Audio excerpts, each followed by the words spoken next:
Assalamualaikum warahmatullahi wabarakatuh. Perkenalkan, saya Ihda Rahmadaniar dari Program Studi Teknologi Rekayasa Komputer Angkatan 58 Sekolah Vokasi IPB University. Di sini, saya akan menjelaskan apa sih itu sistem komputer. Saya dari kelompok 1 dan ini kelompok kami.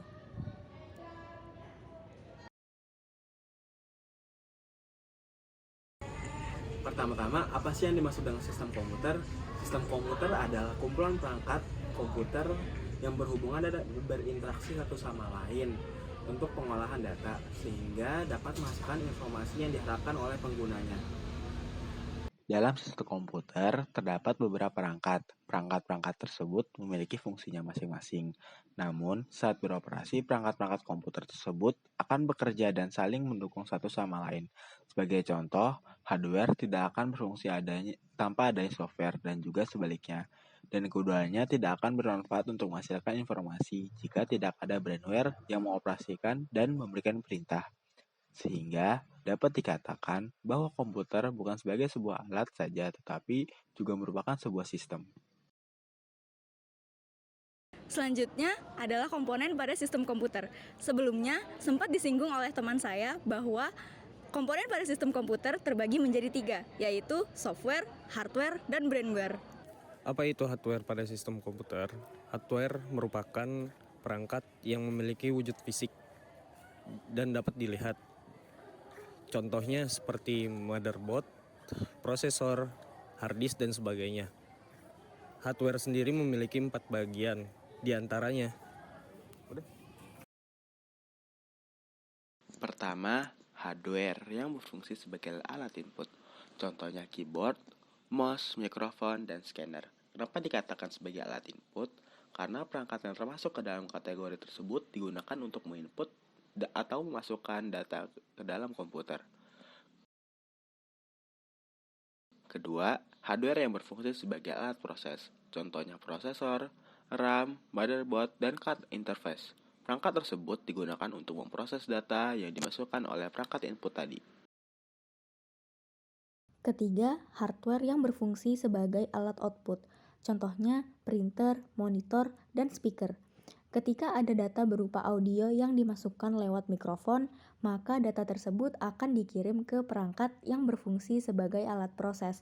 Setelah diproses, selanjutnya akan dikirim ke alat output.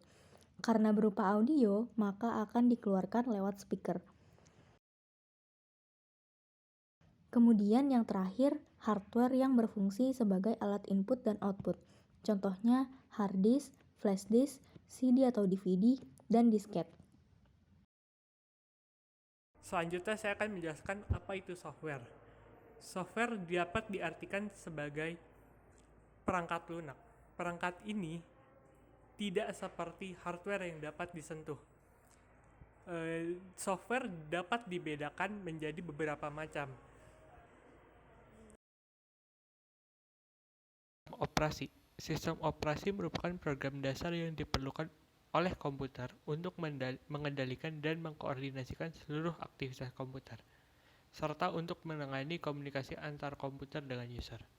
Terdapat 4 jenis sistem komputer, yakni MS-DOS, Windows, Linux, dan macOS.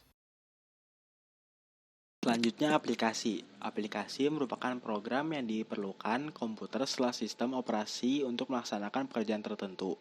Aplikasi dibedakan berdasarkan fungsinya. Sebagai contoh, aplikasi untuk mengolah data yaitu Microsoft Word, aplikasi untuk mengolah angka yaitu Microsoft Excel, dan aplikasi untuk editing gambar yaitu Photoshop.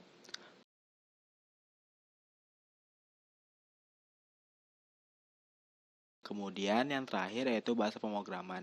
Bahasa pemrograman merupakan kumpulan bahasa yang digunakan dalam membuat program atau aplikasi. Bahasa pemrograman adalah bahasa yang digunakan oleh programmer untuk memberikan instruksi kepada komputer.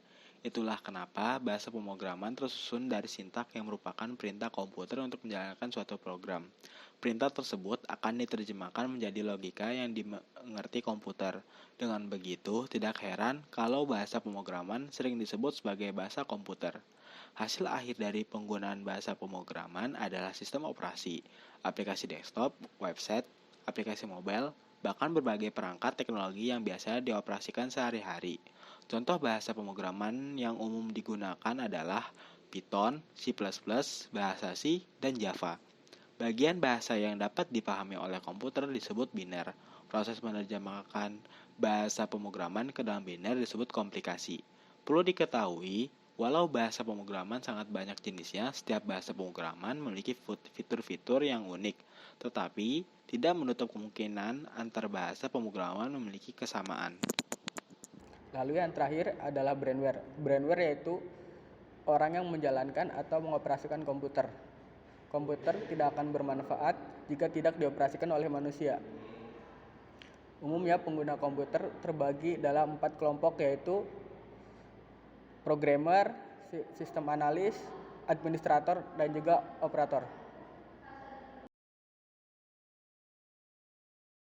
Programmer adalah seseorang yang bertugas untuk membuat suatu sistem aplikasi atau program menggunakan bahasa pemrograman.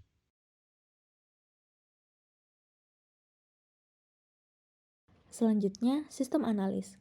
Sistem analis yaitu seseorang yang ahli dalam mengembangkan sistem untuk penyelesaian masalah-masalah di bidang komputer.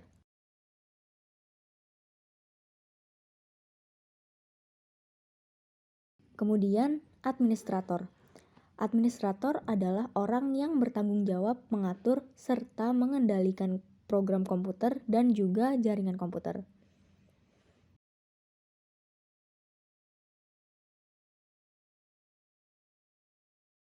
Kemudian yang terakhir, operator.